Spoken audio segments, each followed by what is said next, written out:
بسم الله الرحمن الرحيم. الحمد لله وكفى وسلام على عباده الذين اصطفى وبعد. السلام عليكم ورحمة الله وبركاته. دمان داودياشا مان قدل سو دوادا waxaan ku soo dhaweynaynaa sanad labaad iyo susun labaad oo hadii la heelaan ka soo wada doono barnaamijkii aynu wada daawan jirnay ama aynu ku wada xidhnaan jirnay maan qodol waa sanad cusub iyo kal cusub oo anagana wax weey noo curanaya waxaanu aad iyo aad ugu mahadnaqaynaa daawadayaasha mar walba nagu xidhan iyo asxaabta kale ee mar walba talo iyo tusaale nala garab taagan sanadkan hadii ilaahay waxaanu isleenahay sanadkii horena dadaalku ma yareen kana ka sii kordhiya guud ahaan sanadkii hore waxaad moodaa inaanu mowduuc xooga saaraynayo oo ah in qaab fikirka ummadda la kobciyo sanadkanna waxaanu isleenahay hadii ilaahay bal arrimaha bulshada iyo horumarinta arrimaha bulshada in xooga la sii saaro insha Allah taala marka mar labaad soo dhawaada waxaan aad iyo aad ugu mahadnaqaynaa dhammaan asxaabtii aan ku wada jirnay barnaamijka waxaan si gaar ah ugu mahadnaqaynaa saaxiibka iyo Suhayb oo sanadkii hore la joogay laakiin sanadkan fursad waxbarasho dalka dibadiisa maxay ugu maqan sidoo kale waxaan soo dhaweynaynaa injineer Guuleed oo isaguna sanadkan hadii ilaahay xalqadahan la wada doona oo tabaro doontaan marka hadalku isaga soo gaaro insha Allah taala guud ahaan soo dhawaada inta ka bacdi sidii caadada noo ahayd ama dhaqankay noo ahayd xalqaduhu inta badan waxay u badnaayeen ama uu fikradda maan qodol uu ku beesgareysnaa waxay ahayd inaga oo ka duuleynay afkaarta iyo nuxurka aynu ka fahanay kutubta ay akhristaan kolba dhalinyaradan barnaamijka soo jeedisa afkaartaasi iyo aanu kutubta aanu soo akhrisanay aanu dikra wadaagayno iyo aaraada kale aanu ku kabayno inagoo mar walba waafajinayna baahiyaha bulshadeena iyo waxa weeye deegaankeena maanta marka kitaabka aynu wada fadhino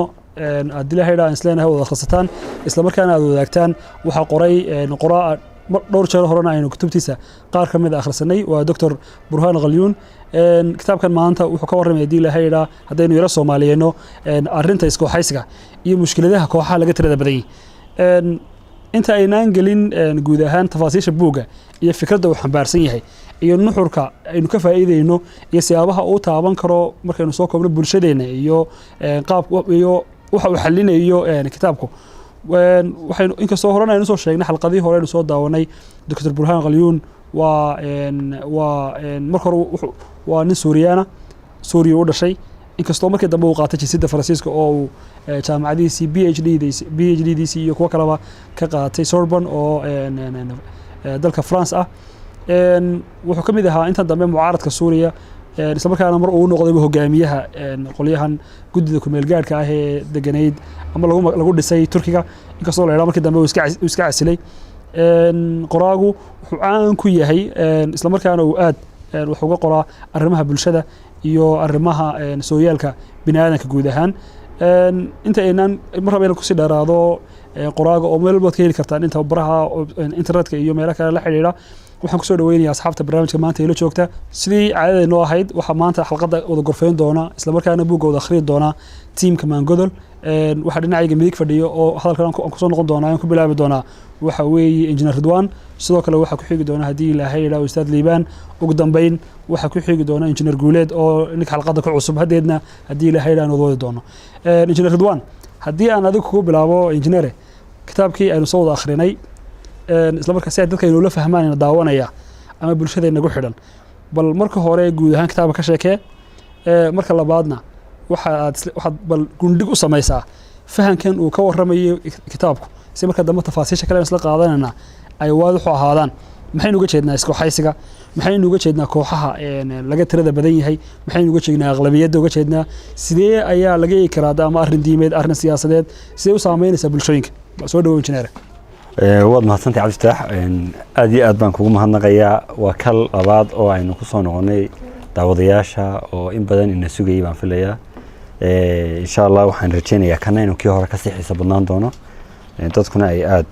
uga faa'iideysan doonaan intay taalkaygana dadaalka u yareysan mayno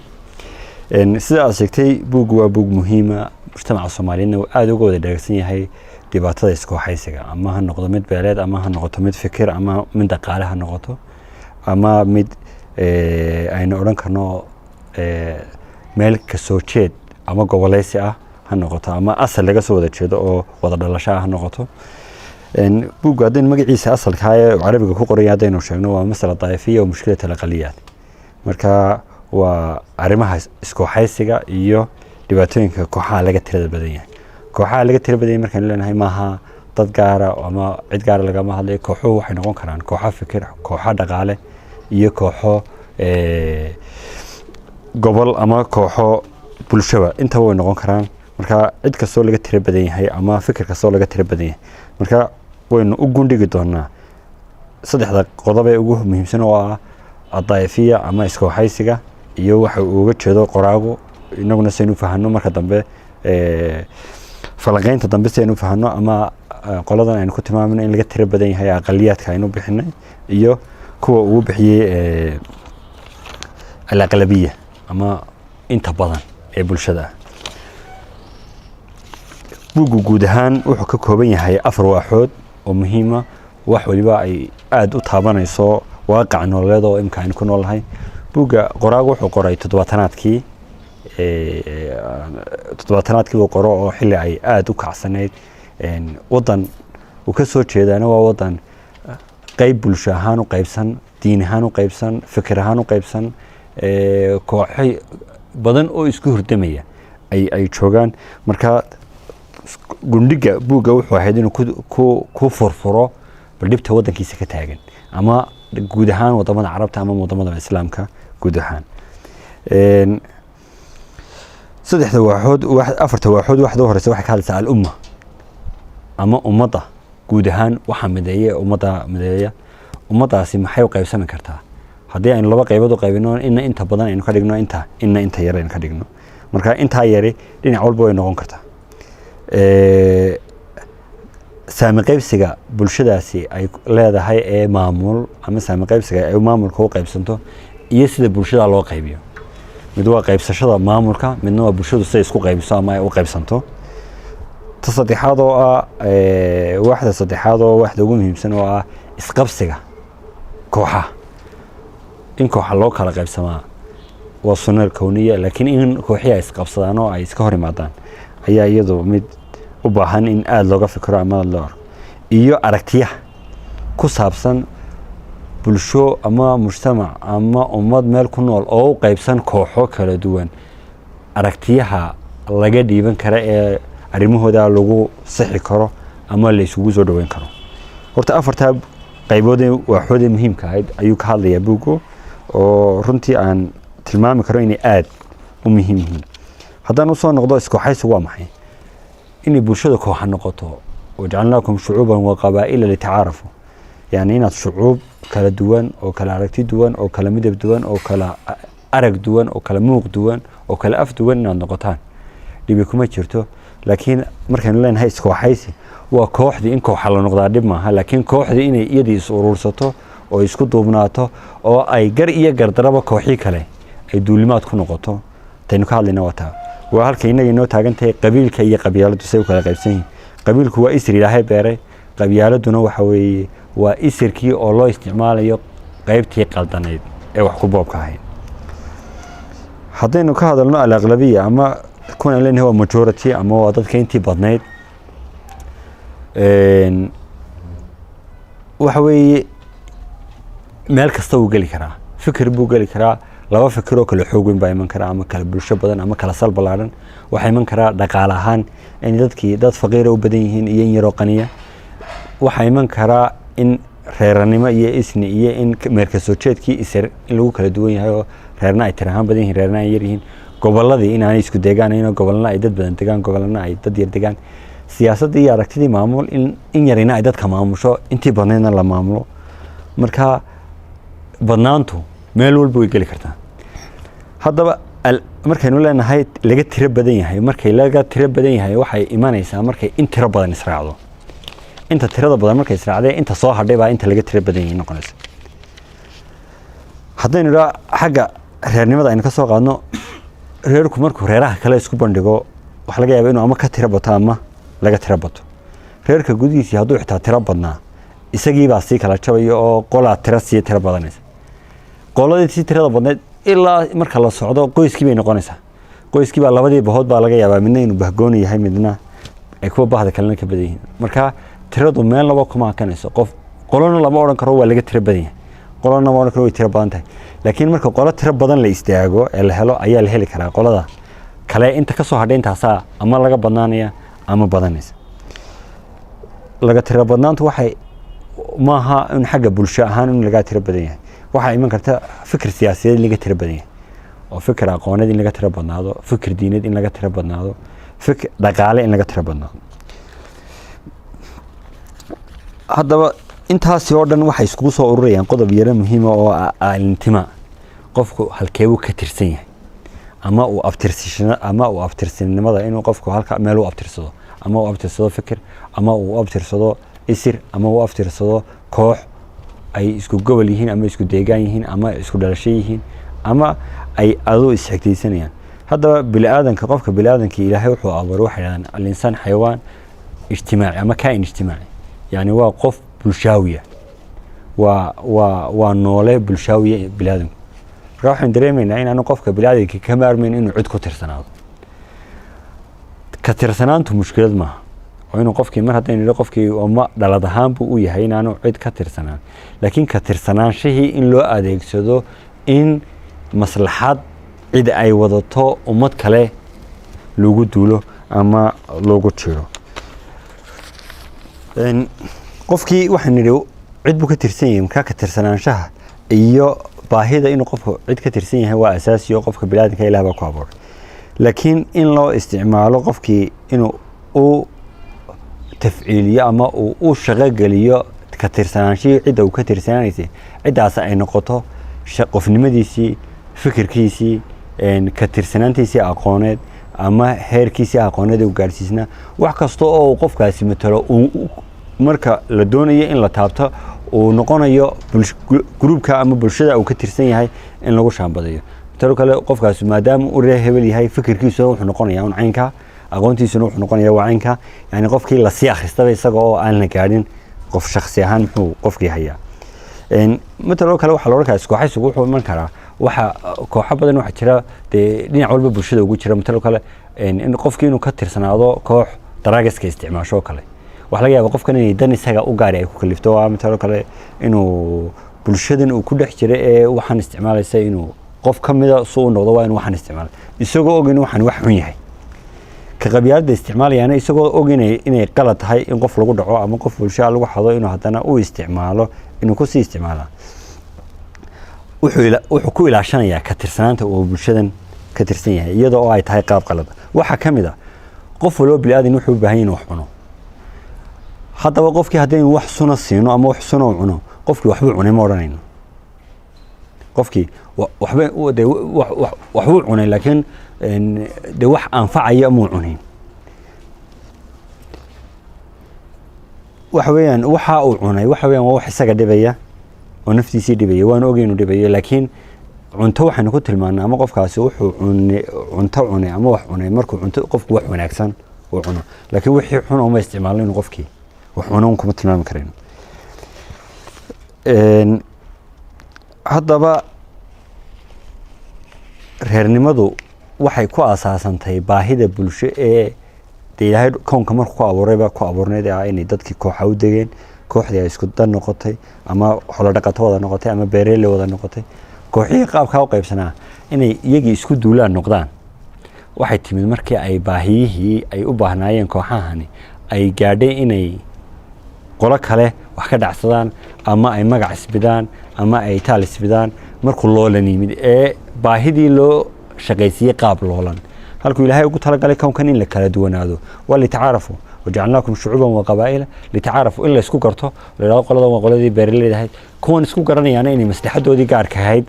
ay isku adeegsadaan ama ay ku wada socdaan halkii ay ka ahayd inay noqoto inay dadkii isku duulaan iyagii ay burbur iyo ay keento haddaba intan ay dowladnimada cusub timid walow inamada inaga dambeeya ay si fiican uga hadli doonaan ayaa waxaa imanaya horta iskooxaysigu wuxuu damaanad qaaday inuu qofkii u damaanad qaado xoriyadiisii inuu damaanad qaado cadaaladii hadday cidda kala dhacdo uu ka qabto inuu cuntadii iyo haddii qofkii uu itaal dareeyo inay bulshadii ama kooxdii ku xeersaneed ay caawiso waxyaab dhinacyo badan oo uu wuxuu leeyahay wanaagsan oo rasuulku alayhi salaatu wasalaam kii lahaa unsur akhaaka zaaliman aw madluuman haddii uu gar leeyahayna gartiisa iyo qofka soo dulmi qaba inaad u gurmataa waa sunno waajiba oo la sharciyay diinteena ay sharciyeysay inaad qof kasta oo muslina ama muslim kasta iyo ahaane mu'min qof kasta oo madluuma in loo gargaaro oo la garab siiyo ka zaalimkaana maadaama oo qofkan gartale aad gartiisa u raadinayso oo leedahay yaan la dhicin maalinta uu isagu gar daran yahay uu naar ku dhacayna inaad ka soo qabataa iyadaaba ka horeysa Soomaaliduna waxay tiraahdaa saddex baa talo yahay nin quman quweyntii nin saxsan in la xoojiyo oo la taageero oo la garab istaago nin qaldan qabashadii oo nin qaldan oo waa akhaaka zaaliman aw madluuma iyo nin qatan quudintii qof qatan oo baahan oo wax u baahan ama garab istaag u baahan ama arin u baahan ama adduun u baahan in la garab istaago tolnimadu tolku waa tolan ay dhahdaan yani saddexdaas la iskugu tolan yahay oo lagu wada xiray wixii intaa ka baxsanaada waxay noqonaysaa wax lagu talax tagay oo la jiray wad baasata engineer wali waxa ay ka haray malaha dhowr qodob guud ahaan waxaad moodaa inaad base-ka u dhigtay ama aad ay nala fahmeen daawadayaashu kelmadan tira badnaanshaha iyo laga tira badan yahay inayna kaliya aanay ku koobnayn marka la eego xaggan reeraha iyo beelaha sidoo kale ay noqon karto waxa sheegtay fikirka ay noqon karto oo laba fikir oo kala badan inta fikirro noqonaya fikirka laga tira badan yahay kala noqonaya ka tira badan leh dhaqaalaha noqon kartaa waxa weeye ay meesha taagan tahay ama meel sala taagan ama meel hoose de kooxna laga tira badan iyo kooxna waxa weeye ay tira badnaanayso marka laga yahay ganacsiga la eego guud ahaan marka soo eegto inaga bulshada Soomaaliyeed tadibta hadda ku haysa waatee ta ku soo xigtaana waatee yaana abuura aba ka shaqaysiya isku haysigaas inaga wad mahadsantahay horta Abtax waa qodob aad u muhiim ah xasuusay waxa weeye inaga ta ugu dhibaan badan ee inagana haysta waxa weeye waa ka Soomaaliyeedka waa isirtirsiga tirada lagu xisaabiyo xagga isirtirsiga oo Soomaalida ku haysa dhib badan isirtirsigu dhinac waa ka miisaan nololeed oo Ilaahay uu koonka ku amaanay oo sunnada loo soo dejiyay guurkuba ay tahay in dadku ay noqdaan qofkii uu garto waalidkii uu qofka bilaadanki waa waxyaabaha aanu xitaa u guursan karin dadka maxaarimtiisa waa xidid iyo xigaal waa in xidida iyo in xigaala iyo inaad naas la shaqday saddexda qolo ka xaraanta saddexdiiba halkaas soo galeen marka guurku sabaha uu sharciga u yahay waxa weeye horta in isirkii ay kala socnaadaan oo aan dadkii isku dhex khaldamin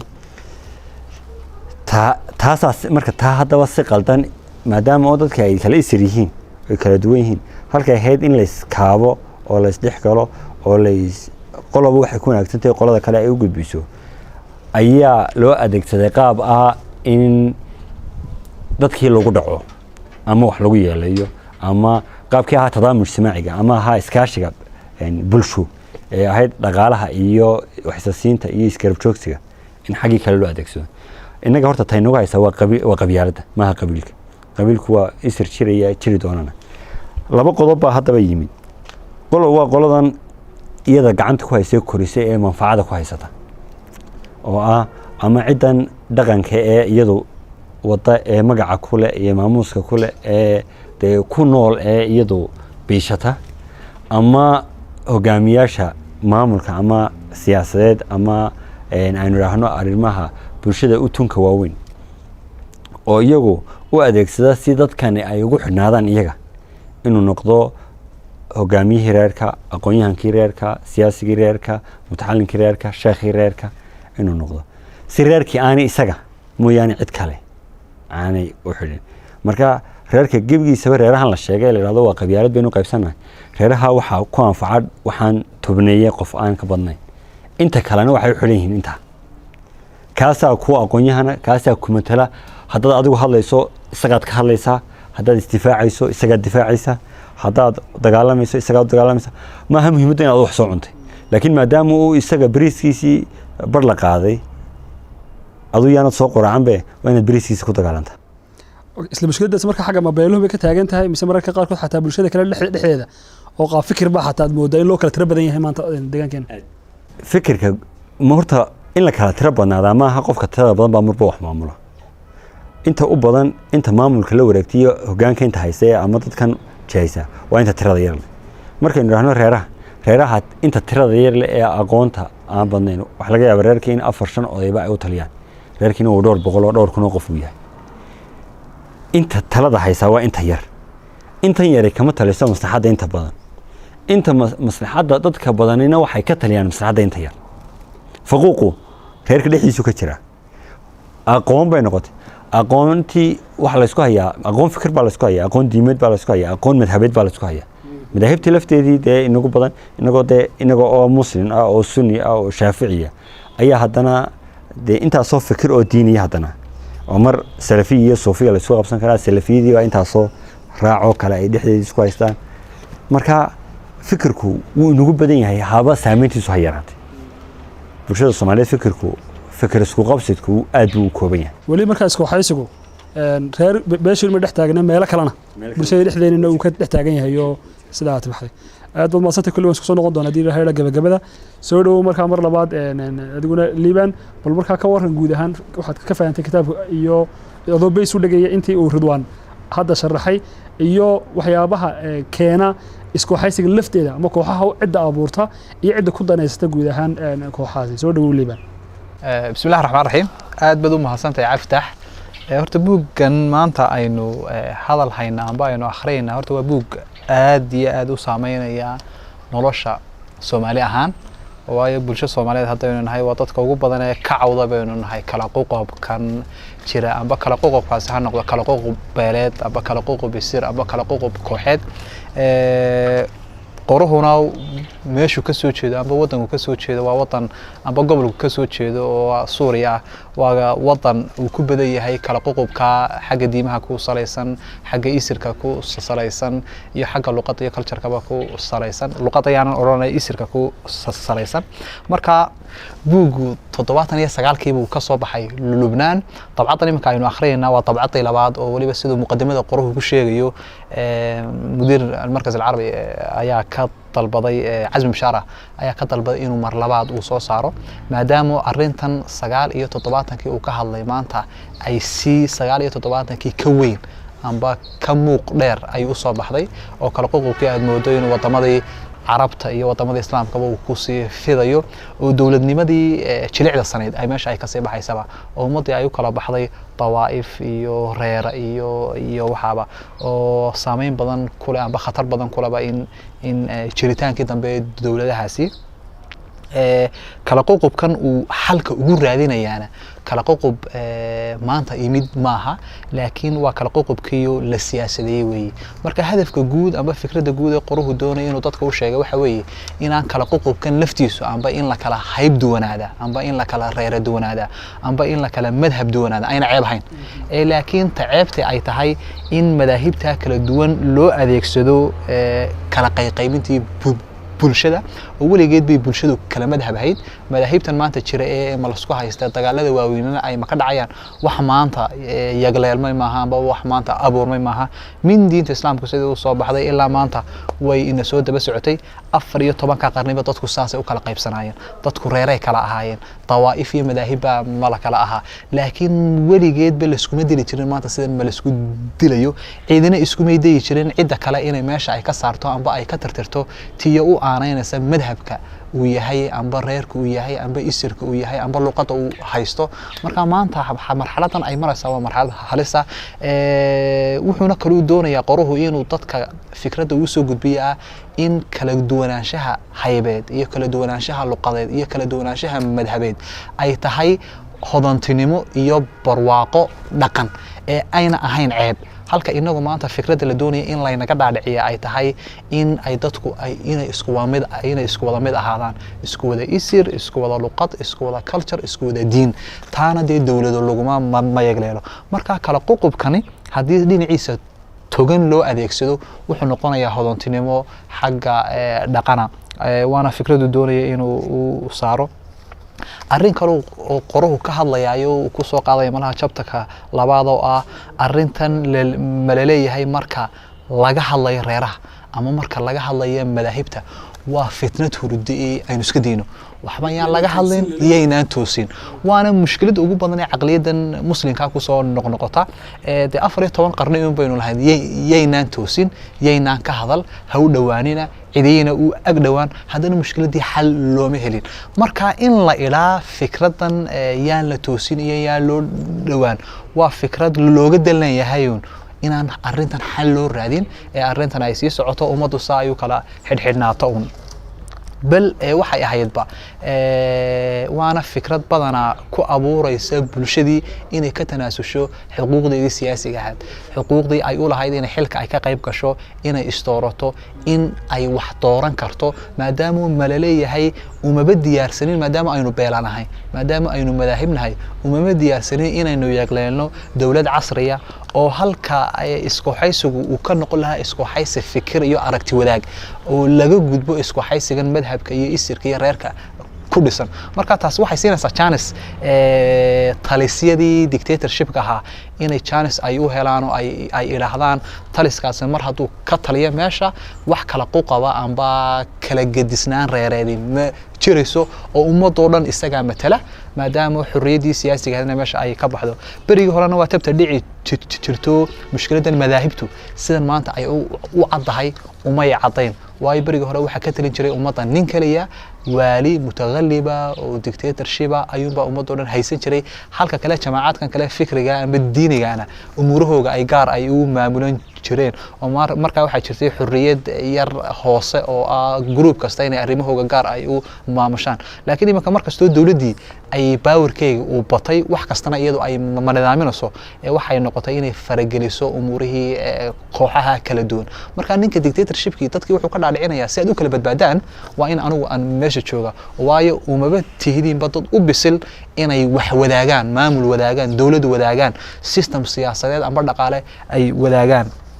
marka taasina waa mushkilad waxa kale oo qoruhu ku soo qaaday in dictatorshipku amba talisyadani ay marmar adeegsadaan bareeraha ay marmar adeegsadaan tawaa'ifta iyo madaahibta si jiritaankooga ay ugu sii joogtayaan waayo markaan aanu reer adeegsado amba reer aan dabada geliyo amba taa'ifad amba koox diineed aan dabada geliyo kooxda waxaan ka dhaadhiciyay inaan masaalixdoodii matalo kooxii kalena automatically waxay ay aaminaysaa inaan masaalixdoodii aan ku duulaanahay marka biqada nadar inaan masaalixdii shacabka aan u taliyo aan wada matalo laakiin isku dhacooga iyo midnimo la'aantooda waa wax anigu aan ka faa'iiday inaan sii joogo bale marmarka qaarkood bay isku tayaanba inay dagaalo ay ka ridaan wuxuu soo qaadanayaa kaniisatul qadiis markii uu qaraxu ka dhacay Egypt oo kale wuxuu oranayaa waa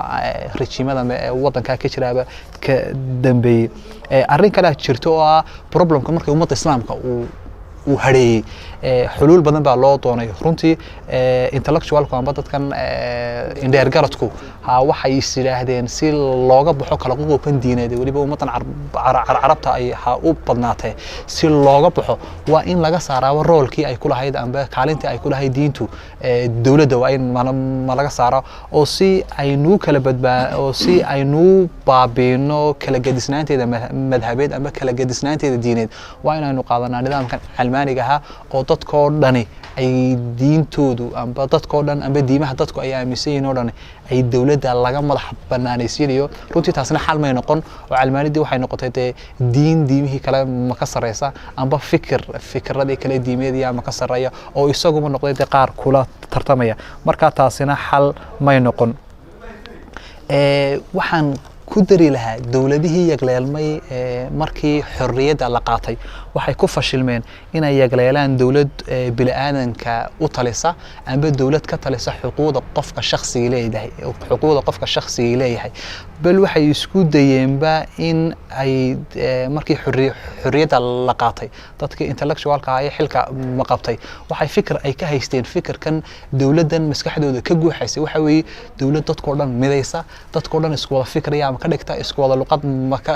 dhigta rinji qura dadkii wada marisa lana dagaalanta amba ka hortagtana qofkii mustacmarka ahaa wadamada haystay tiyo mooganaan badani ay ma ka dhacday war bal in inagu aynu isku fooganaano inagu aynu ka talino umuuraheena intaynu ka talin lahayn umuuro kale oo dibadeed marka waqti badan baan qabaa anuu dawladahaasi amba Soomaalida oo kale hadaynu misaal ay noo soo qaadano Soomaalida barigii ay xornimada qaadatay badanaa cid ismay weydiin system siyaasadeed nooceebay doonayna cid ismay weydiin xorriyadkan siyaasiga sideebay ay noo faafina cid ismay weydiin qof kasta oo Soomaaliya ma ka talina in xeerka loo wada sinaado in ilaahi dhaqaale loo wada sinaado in qof kasta oo Soomaaliya aaminaba in hayb kaliya Soomaaliyeed ay jirto marka arrimahan muhiimka ee dawladaha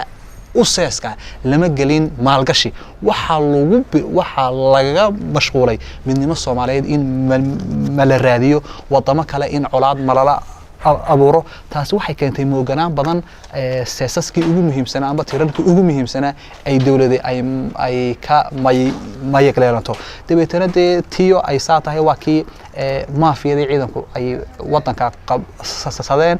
dabeetana markii ciidanku wadanka qabsadayna xurriyaadkii iyo xuquuqdii qofka bini'aadamka lahaana meesha way ka baxday qaraxii weyna waa kii ma ka dambeeyay marka taasina waa mushkilada kale oo qoruhu ka sheekeynaya waxa weeye in la sharciyeeyo kala qoqobnaantan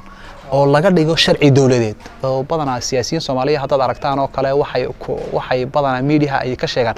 reero aynu qaybsanahay mar hadii reero aynu qaybsanahay systemka siyaasadeed waa in laga wada dhex muuqda hadii aynu wadamada kale waxa ka dhacday maadaama aynu madaahibnahay waa in systemka loo qaybsada madaahib marka in systemkii dawladda lagu sharciyeeyo amba lagu qasbo in reeraha kala duwan amba madaahibta kala duwan loo qaybiyo powerkii siyaasadeed taasi waa sharciyeyn kala qoqobnaantii ummadda marka ummadii waxa loo kala xidhxidhaya kootooyin qabiil kootooyin madhabood kootooyin deegaan marka dawlad quro ay la wada wadaago meeshii ma kama soo baxayso waana maanta Soomaalida waliba Soomaaliya ka jirta weey xageena Soomaaliland way ka jirtaa laakiin si kala martahan bay uga jirtaa wadamada Carabta oo dhanna imika waa tan ka jirta marka sharciyeynta kala qoqobnadu waa mushkilad halka laga talin lahaa in la yeegleelo dawlad ka madax banaan kala qoqobnaantan amba ka sareysa haybahan kala duwan ee diineed iyo isir oo hayb guud oo ka wada talisa maslaxada qofka bini'aadanka xeerkiisa noloshiisa dhaqaalihiisa mustaqbalka awlaadiisa marka taasina waa mushkilad waxa kale mushkiladaha xal ugu soo jeedinaya in horumarka dhaqaale oo marmar soo koobi karaba kala qoqobnida faraha badan leh oo marka Soomaalida kale hadda eegto taariikhdii waxay hayeen dad beelo meel wada yaala oo xadka ugu dambeeya qofka amba xadka ugu dambeeya beesha Soomaaliyeed waxay ahayd halka ninka ugu dambeeya iyaga kamidi uu geelowga uu ku hayay marka xadka ma laga baxana waxaad u galaysaa xad kale oo reer kale oo Soomaaliyeed marka waligeedba Soomaalidu ma yeegleelin dawlad ama system siyaasadeed u dhaxeeya laakiin markii dawladda ma la yeegleelin hadii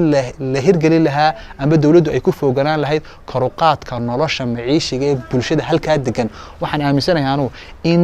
isdhexgal uu iman lahaa in dadku ay ka iman lahayn deegaanadooda kala duwan oo la abuuri lahaa maslaxado ka sareeya maslaxada dadka haybta kaliya ay wadaagaan markasta maslaxadahaasi ay meesha yimaadaana waa markasta oo kala qoqobnida amba xasaasiyadii amba casabiyaadkii bulshada ma ka jiray ay baabaan waayo aniga iyo nin iga hayb doon ayaa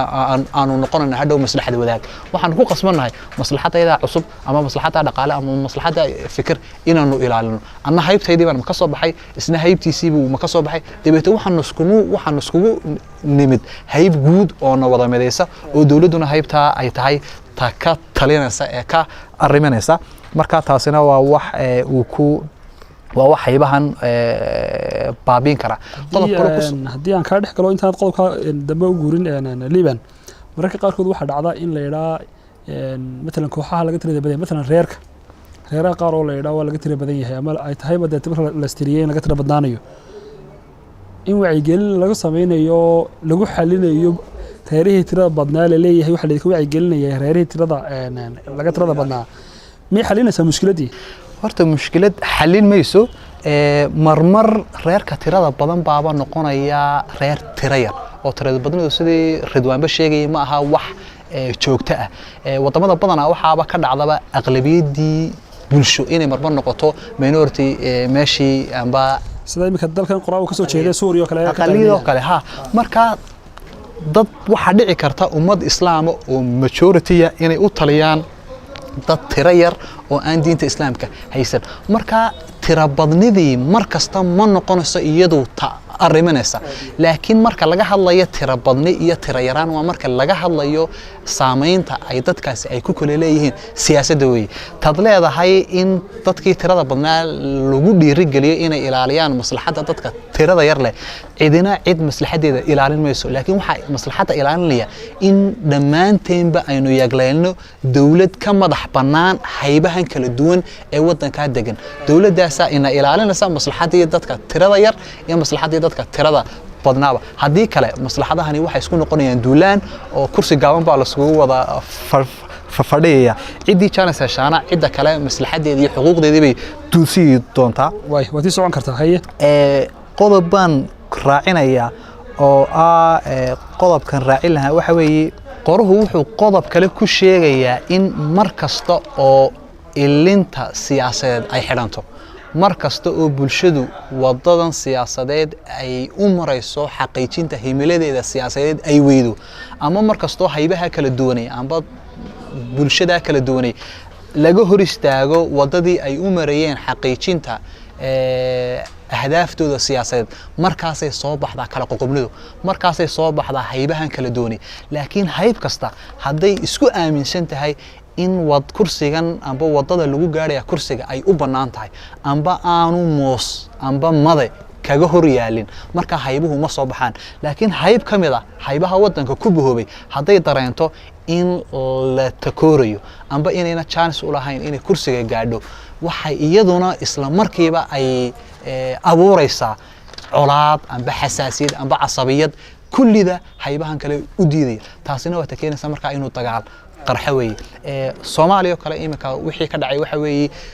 nidaamkii siyaasadeed baa dabada hayb galiyay dibadda haybihii kala duwanaa ee dareemay inayna chance u lahayn in kursi ay gaaraan amba xilka ay gaaraan automatically waxay bilaabeen inay ku bahoobaan sidii haybta meesha looga qaadi lahaa dibadda waxay noqonaysaa un haybuhu inay istilaano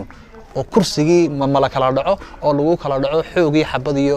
qorigun haddii la waayo dastuur iyo nidaam iyo system kala xadeynaya haybahan kala duwan hayb kastana kursiga ay markayga gaari karto tiyo ay xaq u leedahay su'aasha ugu dambaysa waxa laga yaabaa inaad hadna mar labaad ka dhex galay Liban mararka qaarkood saad u sharaxday muxuu ahaa dictatorshipka ama kalitalismadu iyaga ku caanamaalaa inay bulshada kala jajabiyaan kooxaha qaabka doonaan u sameysmaa ama qaab beeleed ama qaab fikra ama qaab kale ajnabigu isaga lafsi door buu ku yeelan karaa waxa weeye maxay leeyahay sameynta iyo dhiirigelinta si kooxaha kala duwan ee wadan degan ama degan horta ajnabigu door muhiim uu ku leeyahay oo hadii taariikhda wadamadan carabta la eego amba wadamada islaamka ba taariikhdii hadii la eego qarnigii 15aad ka hor haybahan sidan maanta ay yihiin marnaba may ahaan jirin haybahani waxay soo bilaabeen markuu mustacmarku soo galay qarnigii 16aad 17aad oo markuu mustacmarku wadamadan soo galiyo wuxuu isku dayaa inuu dadkii kala qaybiyo dabeeto wuxuu adeegsadaa amba uu la tacaamulaa amba uu maslaxado badan oo siyaasadeed iyo dhaqaale siiya dadka laga tirada yar yahay amba laga tirada badan yahay dadkaas oo ka dhaadhacaya inuu u yimid in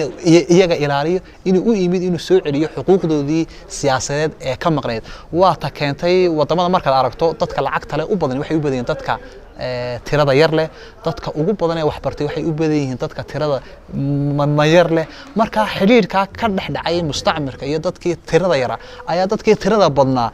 ku abuurayaba in niman soo galiitiyo mustacmarka ma la shaqaysta ay meeyihiin marka mustacmarka wuxuu ka baxay wadamadan kiyo bulshadii kala qaybiyay laakiin markii ay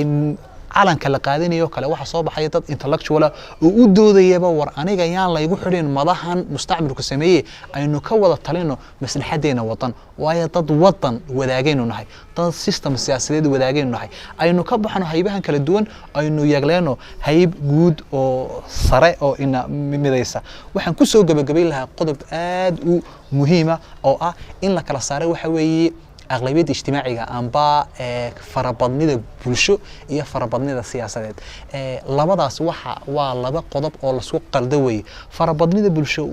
وحي تايوان نمبر وضد اسكو هايبة amba isku isira amba isku deegaan oo laakiin dadkii kale ka fara badan laakiin farabadnidaasi haddii loo adeegsado qaab siyaasadeed oo dadkaasi intay qaab siyaasadeed ay isku bahaystaan ay ku doonaan xil iyo kursi problem siyaasadeed bay keenaysaa iyo mushkilad siyaasadeed bay keenaysaa laakiin haddii la helo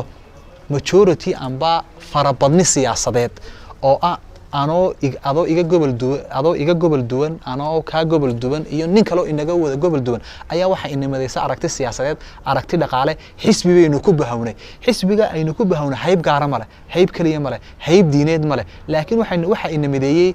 ahdaaf siyaasiya oo aynu leenahay oo aynu doonayno in bulshadan aynu ku maamulno taasaana ka jirta wadamadan horumaray ee Mareykanka iyo Ingiriiska iyo Kanada iyo haybahan mideeya ama majority-ga ama xukunka gaadha waa hayba fikir weeye ma aha haybe isir marka taasaan ku soo gabagabayn lahaa aad iyo aad baasan tahay liiban aad baasan tahay kulli soo noqon doona soo kale gabagabada markaan ku soo noqono bal xal iyo sida uu u arko qoraago way soo noqon doona mar labaad haba noqoto waxa weeye ku celinay ugu dambeyn waxaanu ku soo dhaweyn doonaa hadii la hayraa soo kale engineer Guuleed isaguna dulmar doona bal isaguna wuxuu uga baxay kitaabka intuu akhriyay intaana hadii wax kale nooga soo dhaxbaana su'aalaha aynu ku sii wada doono soo dhaw engineer bismillaahir rahmaanir rahiim alxamdulillahi rabbil caalamiin wasalaatu wasalaamu ala rasuulillahi sallallahu alayhi wasallam horta daawadayaasha aad baan u salaamayaa waxaanan aad iyo aad u soo dhaweynayaa salaamayaa saaxiibaday engineer Cabdifataax iyo engineer Ridwaan iyo ustaad Liibaan kulliba ma godolkum cusbi waxaan ka mid ahay gruubkii asaasay ugu horeeyay runtii waxaan kalka horena waxaan uga maqnaa sababo shaqo kalkan dambana waxaan ku rajoonayaa insha Allah inaan idila dhameystiro inkastoo balaha kabaduna soo bixi jirin dhisash kamar walba xaq hore ka soo jirtay guud ahaan kulliba gruubka waxa weeyaan waan la socday yani waxa weeyaan kawalista dabadeeda waxaan jecelahay insha Allah inaan maanta bal kitaabkan wixii aan ka fahmay aan halkan ka soo jeediyo waxa weeyaan horta kitaabka marka hore aan odayaashu waxay markiiba waxay qabsadeen inay sharaxadiisa guud ay galaan bal anigu waxaan doonayaa inaan kitaabka aan hoos ugu dhaadhaco iyo waxa weeyaan qofkii sidii qof maxay doonayeen oo akhriyo aan ugu sharaxo dadka haddii ay tahay maxay bal maxaawirta uu ka koobay fusuushiisa maxaawirta uu ka hadlayo iyo maxay kulli waxaan raacin doonaa qodobadan doonaya inaguna inaan naaqasho kitaabku sida la sheegay waxa weeyaan cinwaankiisu المسألة الطائفية ومشكلة الأقليات cinwaanka Carabiga marka hadii la Soomaaliyeena waxa weeyaan arinta isku haysiga iyo waxa weeyaan iyo mushkilada dadka ama kooxaha laga tirada badan yahay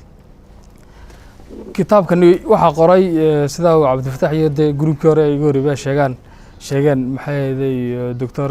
Suuriyaana oo jaamacadda Sorbonne wax ka dhiga waxaana la yiraahdaa Dr. Burhaan Qalyuun kitaabku wuxuu ka koobay 4 fasal fasalka hore waxa weeyaan wuxuu ka hadlayaa ummad maxay tahay waxaanu markaa wuxuu leeyahay qaabka loo qaybsanay suldada iyo maxay awoodda wuxuu ka hadlayaa ishaysiga kooxeed hadday tahay mid diineed hadday tahay mid mujtamac ama mid maxay ahayd dhaqaalaba fasalka labaad wuxuu ka hadlayaa awood qaybsiga iyo waxa weeyaan bulshada gudaheeda qaab dhismeedka u dhisan tahay fasalka saddexaad wuxuu ka hadlayaa talo xal ma loo helayaa mushkiladan maxay ahayd dadka laga tirada badan yahay fasalka afraad wuxuu ka hadlayaa ummadda iyo waxa weeyaan iyo gruubada jamaacadka bal haddaba aan u soo daadago labada qodob ee doonayay inaan halkan ku naaqasho waxa weeyaan horta haddii taariikhda dib loogu noqdo waxa weeyaan laba tusaale aan doonayay inaan soo qaato tusaale hore waxa weeyaan xadaaradda islaamka ama ilbaxnimada islaamku qaabka ay ku umkantay iyo qaabkii ay waxa weeyaan ay u baabaaday talabaadna waxa weeyaan reer galbeedka ilbaxnimada reer galbeedku qaabka ay iyaduna dee waxa weeyaan ay guruubo badan ama dad badan oo kala jinsi duwan kala luqad duwan kala dhaqan duwan ay u gaadhay runtiina dee waxa weeyaan ay u hanatay waxa weeyaan bal aan ku soo noqotan islaamka dee berigii hore markuu islaamku xooganaa waxa weeyaan wuxuu ku noqday laba sababood sababta koowaad waxa weeyaan horta wuxuu abuuray culture ama thaqaafo guud oo la wada leeyahay taasina runtii waxay noqonaysaa oo de sida waxaanu taa kaga duwan yahay diinta yahuudiyadda oo de koox gaari ay leedahay runtii waxaana weeyaan de qof kasta qolo kastoo ay gaadhay ama waxa weeyaan ama ay diinta islaamku ay soo hanatay waxay thaqaafadoodii culturekoodii hoose wuxuu ku dhex milmay taa guud ee islaamku uu la yimid ee cusub dee runtiina waxaa la odhan karaa waxa weeyaan waa wax xagga mina lahayd ka socdo waa dhaqan guud oo ilaahay u watay diinta islaamku waa diin de waxa weeyaan u socota maamulka oo waxa weeyaan waxay ka duwan tahay taana diinta masiixiyadda oo iyadu ah ruuxaaniyaadka oon maamul aan u jeedin runtiina waxa weeyaan de iyadu adiga ogo dadkii ay gaadheenna de waxa weeye waxay diinta islaamka waxay ku maysay de quruun waxa ilaa 13 qarni wax ku dhow ayay xukumaysay waxa weeyaan adduunka iyadoo dadkii ay dawaaciyatan ka tahay ama iyagu de aqbaleen siniyada sababtuna waxa weeyaan qofkii wuxuu helay haddii uu haysan lahaa dhaqankiisa guud ama uu mujtamaciisa ku dhex noolaan lahaa suldad iyo awood ka badan amaba haddii la yidhaahdo qiyam iyo dee waxa weeyaan xorriyaadka iyo waxa weeyaan hadday tahay iyo waxyaalo kastoo ay koobsanayso suldadu ayuu helay mid caalamiya dee oo ka tegeysa maxay ahaydeen tiisii xayndaabkiisii dabcan oo aan cidna ka xigin waxaana taa ku ogaanaysaa dee salmaan alfarisi faris baayo lama odhan isaga waxay uga bilaabantaa taariikhda islaamka lama odhanayo waa farisi baa bilaal alxabashi oo dee isaguna la odhanayo waxa weeyaan in afrikaan waa masalan lama odhanayo saqaafadiisa afrikaan beed laakiin saqaafo islaamiya oo la wada lahaa unbuu ka qayb galay taariikhdiisuna halkaas ka bilaabanta waxaad isweydiin karta talow culturekan ama ilbaxnimadan yurub iyaduna maxay ku hanatay ama ay u gaadhay dad kala duwan jinsiga iyo luqadda oo ay weliba de maamulkeeda u gaadhay runtiina waxaa la odhan karaa iyaduna waxa weeyaan horta iyaduna waxay qabsatay way ku dhegtay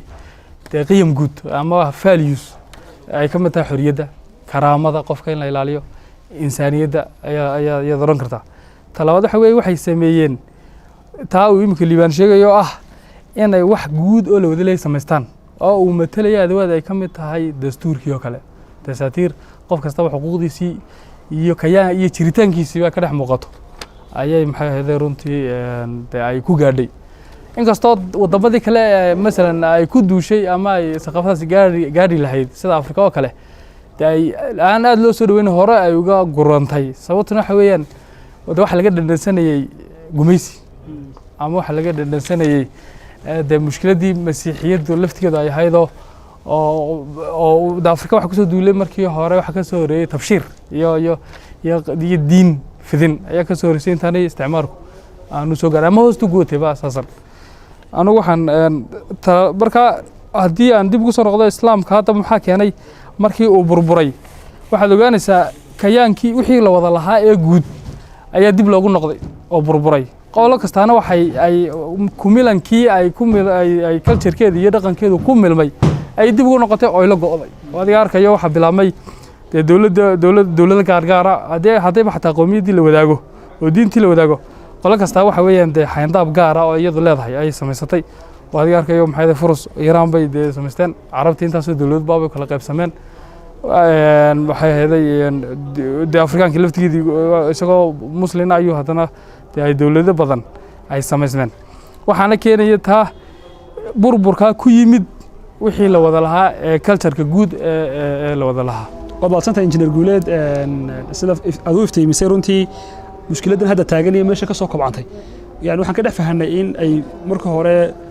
xadaaradan islaamigu ay meel loo sameeyay oo ballaaran ahayd laakiin burburka kooxaysiga maanta mujtamaca caalamka islaamiga dhex taagan ka soo bilaabmay markii meeshii guud iyo iftiinkii guud ee la ilaashanayay uu burburay marka la eego haddii aan adiga kala bilaabo maxaa su'aasha aan dib u celin doono xalka aad u aragto iskooxaysiga bulshooyinka maanta dhex taagan ama ha noqdo dhinaca reeraha ha noqdo ama ha noqdo dhinaca kooxaha isku haya madaahibta isku haya maxaad u malaynaysaa is leedahay waa laga bixi karaya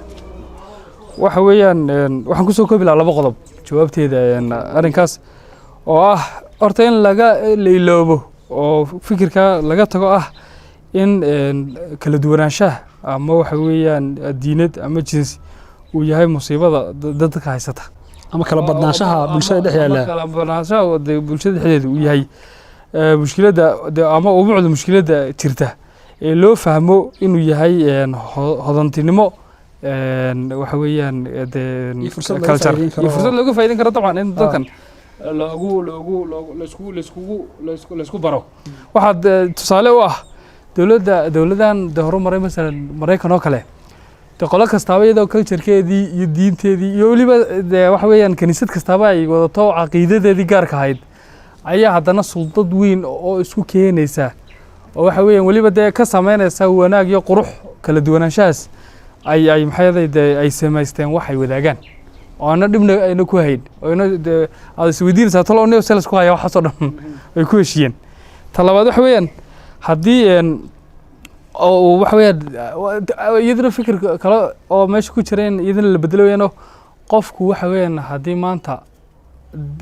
uu ka tago wixii meeshii uu salka ku hayay ama ama kooxdiisa yareed ama qoladiisa yareed wuxuu isaranayaa talo bilaad ku weydaa mumaysaadkaagii ama waxyaalaha yaraa aad ku helaysay ee danahaagii taasina in haddii la helo wax guud oo la wadaago dantaasi waxay noqonaysaa dan guud oo qofka waxa weeyaan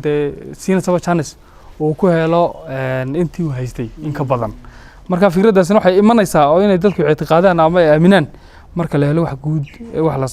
in la sameeyo wax guud la wada leeyahay aad iyo aad baad mahadsantahay injineer guuleed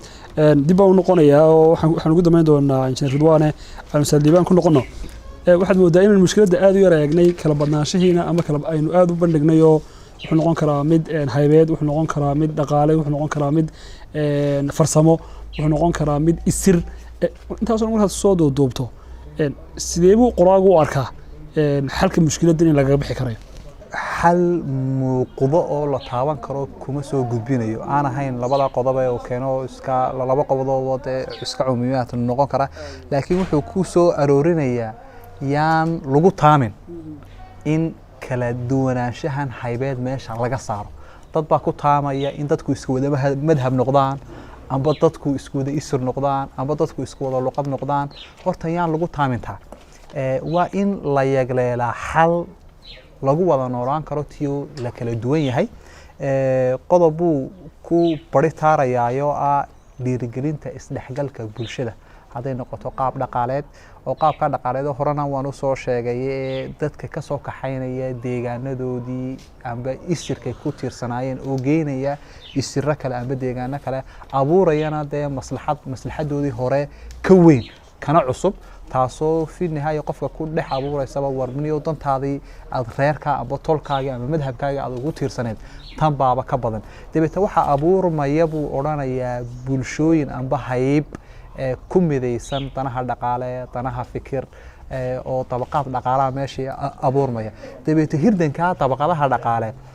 ma keensanayo in dabaqadii xilka gaadhaa ka kale meesha uu mama ka saaro dabaqadaha yaryar doodooda waxa weeyaan in faa'iidooyinka dabaqadan sare dhaqaale ay gaadhay ama benefitska ay gaadhay inay helaan in la soo gaarsiiyo khayrka iyo baraaraha ay dawladdu wato